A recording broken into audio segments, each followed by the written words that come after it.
Hey everyone, Epnol here, and welcome back to Commanding the Cheese.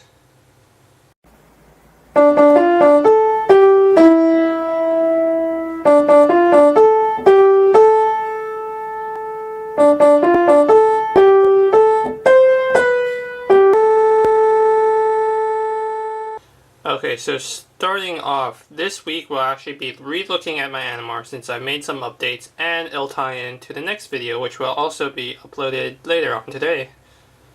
So, as usual, let's go through the lands. Just these forests, not much, you guys probably already know that. There's 3 forests, 3 islands, Grove Hearth, Command Tower, good card, Evolving Wilds. Firelit, Lonely Sandbar, Steam Vents, Yavimaya Hollow, Reflecting Pool, Thespian Stage, Cheap Vesuva, Rootbound Crag, Mountain, Keseg Wolf Run, Flooded Grove, yeah, it's not as organized as the other one, Simic Growth Chamber, Tranquil Thicket, Alchemist Refuge, Hinterland Harbor, is it Boiler Works, Stomping Ground, Grove of the Burn Willows, Sulphur Falls, this is Temple of the False God, Cascade Bluffs, another forest? Okay, anyways. Birds of Paradise, let's get into the spells. I actually ordered them by mana cost this time. First card is Birds of Paradise.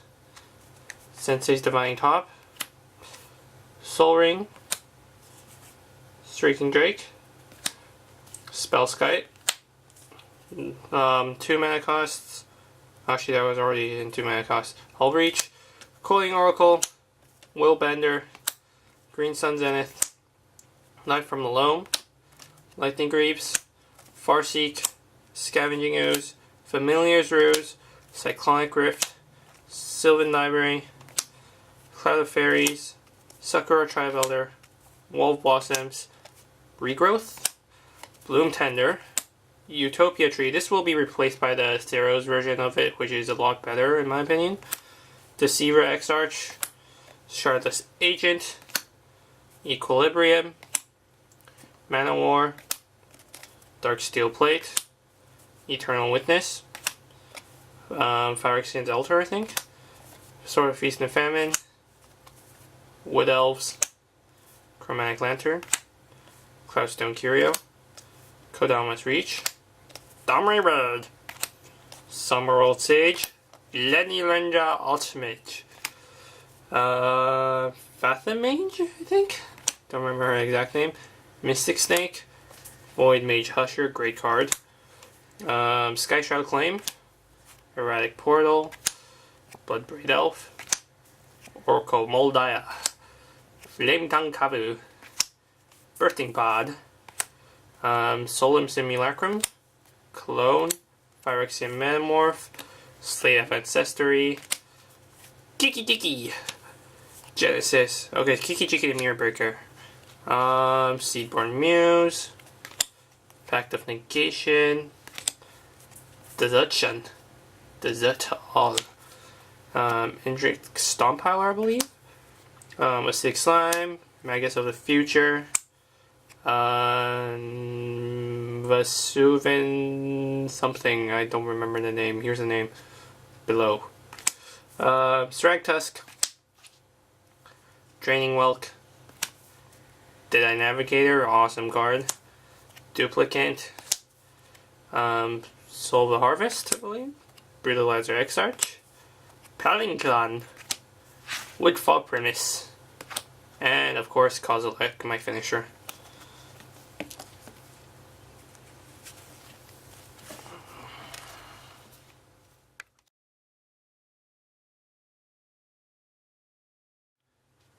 Okay, next we want to look at the mechanisms of this Animar deck. So, starting off, actually let's go over Animar's abilities.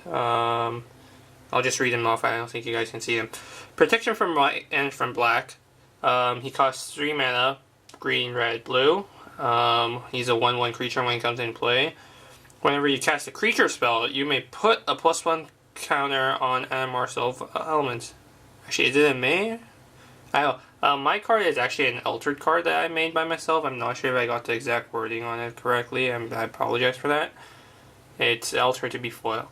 Creature spells you cast cost 1 less to cast for each +1/+1 counter on Animar. Really nice. So Animar does with you casting creatures, so I think first of all I'd like to introduce creatures that have abilities upon casting. I actually only have 3 creatures.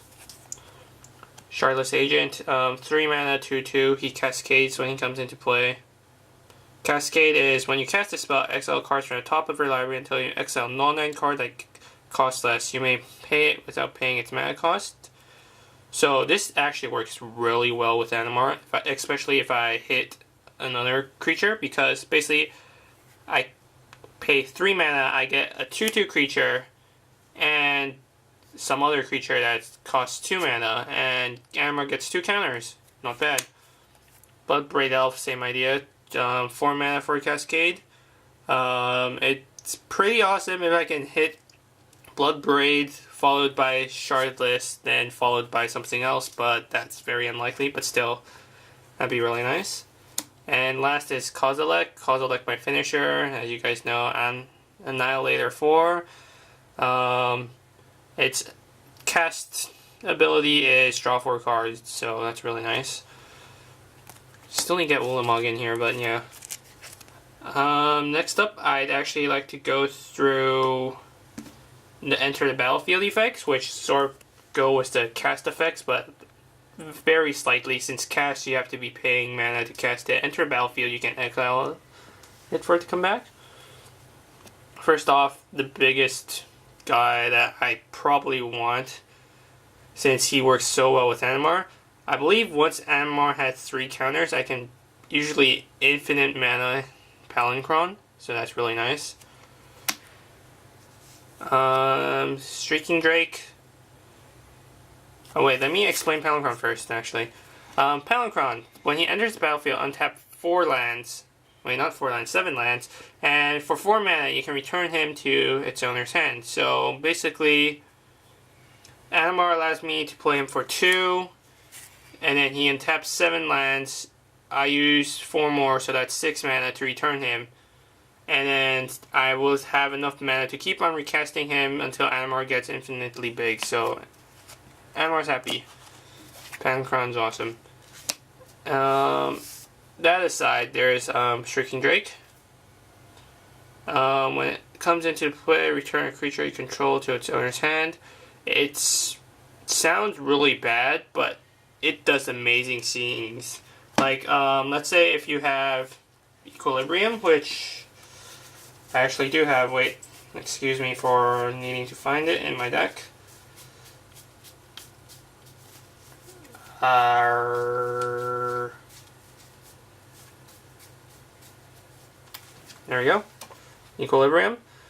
Basically, you cast for 2 mana. You not only return Shrieking Drake back to your hand, since Shrieking Drake returns any creature you control, so it can technically return itself.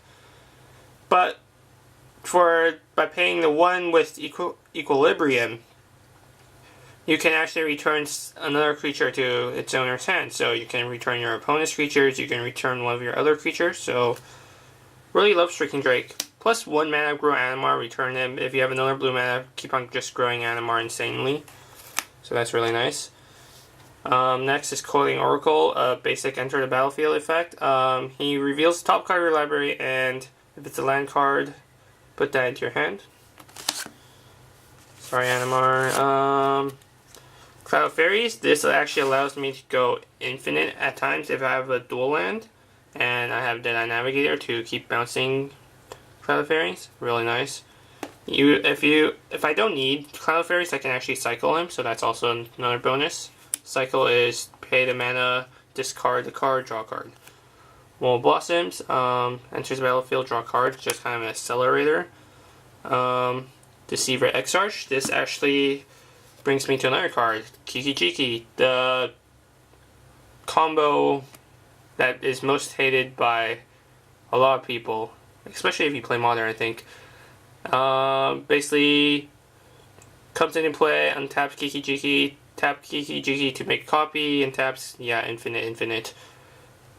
I would also have Pestermite in this deck, except I don't find Pestermite that useful in EDH. Deceiver Exarch can actually take more of the hits, so I only have one of them in here, but it's a really nice combo if I can pull it off, and it's actually not that hard to pull it off in this deck.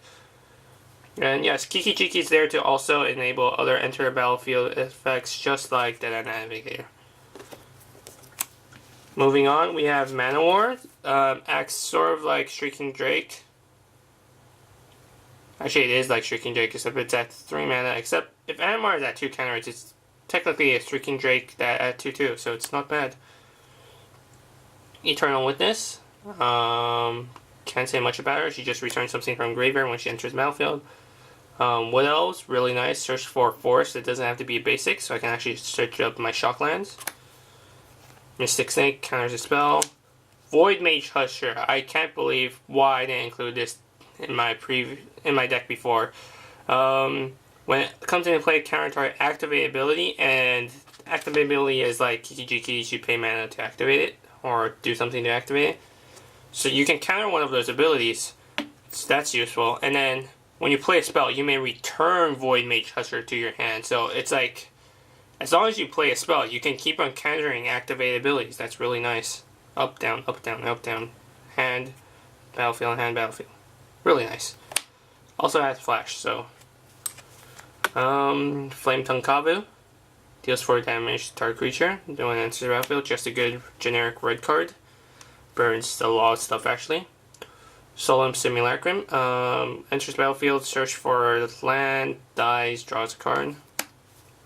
Clone, enter battlefield as a copy of any creature. Phyrexian Metamorph, also the same. They're kind of the same guys. Phyrexian Metamorph can actually copy artifacts though, so that is a bonus. Indrik Stompowder and Six Slime, they kind of do the same thing, except a Six Slime has a smaller body but can destroy land. So Indrik Stompowder, yeah. Choices. Brutalizer Exarch. This is actually a very useful creature. I usually use him for a second ability of putting target non-creature permanent on the bottom of its owner's library. But occasionally actually quite commonly, the first ability, which is search for a creature card and put it on top of your library, also really helps out. But yeah, I do prefer tucking in my opponent's stuff. Duplicant exiles a creature, and then he sort of becomes a copy of it, similar to the clone and Phyrexian Metamorph. Draining Well, sort of like Mystic Snake, except he grows with the card counter. With Animar, he can become a 2/2 counterspell, so that's really nice. Strike Tusk, 5 mana, technically 1 mana if Animar grows. Enter the battlefield, gain 5 life, leaves the battlefield with 3/3 beast. Works amazing wonders with Deadeye, trust me. And then we have Woodfall Premise. Enters the battlefield, destroy target non-creature permanent. I've actually been debating with my friends whether I should have him or have the green one from Gatecrash. There's like this green elemental, I think. Personally, I prefer Primus just because he has Persist, so he can die and come back, destroy something else before I bounce him to remove that -1/-1 counter on him, but I don't know.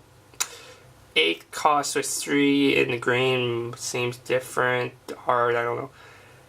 Probably trade him in with Ulamog once I get a hold of a copy. Soul of a Harvest is a nice card to have. It's not really enter the battlefield-ish, but it does support it as I draw a card for each enter battlefield. To help me go through my deck, there's Magus of the Future. And yeah, but before I end off the video, I'd actually like to talk about the lands. More specifically, just 4 lands. You have Mana Hollow. It adds a colorless mana, and for 1 green mana, I can tap it to regenerate a creature. Usually I'm regenerating Animar, I think. But yeah, I can't say much about Mana Hollow. Also, my lands, if you guys were actually counting, boosted up to 32. This was the inclusion. Next, it says Spin Stage. I call it Cheap Vesuva. I actually like it more than Vesuva, though, because it can keep on copying. But, hey, what can you say? Keswick Wolf Run. Personal opinion, great card. I've actually finished a lot of games just with Keswick Wolf Run, and it actually sometimes surprises opponents because they're like, oh, Wolf Run, okay, I just have to make sure of it, but then they forget it later in the game, and I'm like, Wolf Run! Alchemist Refuge, really nice card. Basically for green and blue mana and tapping a stand, I can play cards as though they had flash on anybody's turn for that turn, so that's really nice. But besides that, let me kind of look through my deck. There's the 2 counter spells here. Pact of Negation is just kind of for a surprise trick. Desertion is taking people's stuff. Seaborn is just for more mana. Genesis for recovery. Slate of Ancestry actually should go over this card. 4 tap, discard your hand. That seems like a big price to pay. But with Animar, you will usually have a lot of creatures, which applies to the actual ability of this card. Draw a card for each creature you control. Let's say I have 5 creatures. I'm paying 4 mana to draw 5. That's not bad, in my opinion. Plus, you can do it at instant speed, so it's really nice. Birthing Pod, just a basic creature searcher. Oracle Moldiah, land searcher? No, not really. Land Revealer. Erratic Portal, great for returning my own stuff. Really combos well with similar stuff. I kind of want the... I forgot what it was called, but there was like one in Mirrodin that's actually at 3 mana, but it needs a blue mana, similar ability.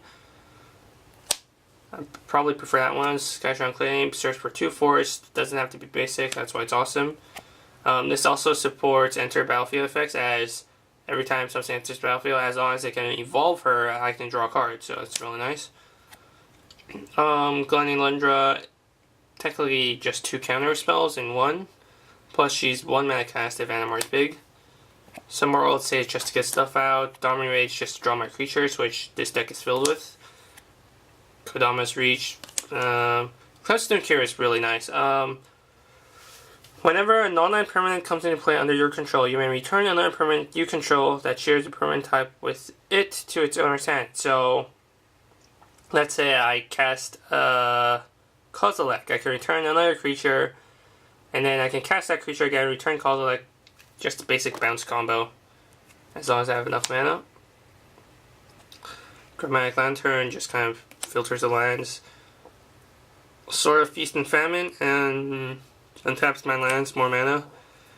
Phyrexian Altar, this is actually to add color, because Animar is really color heavy, so I can sacrifice something for color if I really need it.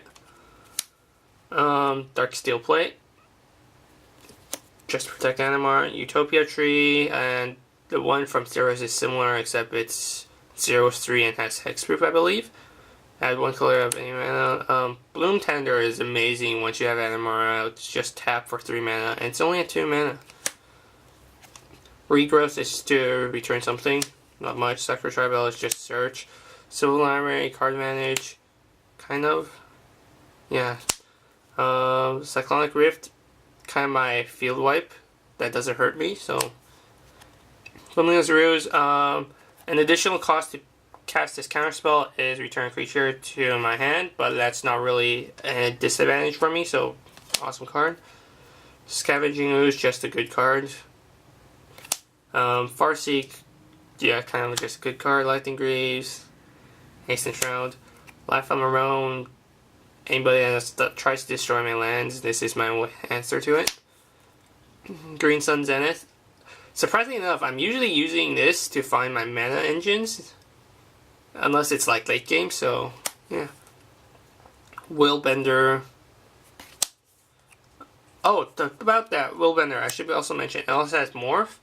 So technically, I could, as long as Animar has 3 counters on him, you can morph for free. So that's a really huge bonus. and really nice. I plan to have more morph cards in this deck, but yeah, morph cards are iffy. Hull Breach, just a good destruction spell sky, kind of just there to protect Animar, slowing the Sensei's Divine Top. Do I have to go over this? Birds of Paradise mana, and that's the basics of this deck. Thanks for watching, and hope you guys enjoy the next video.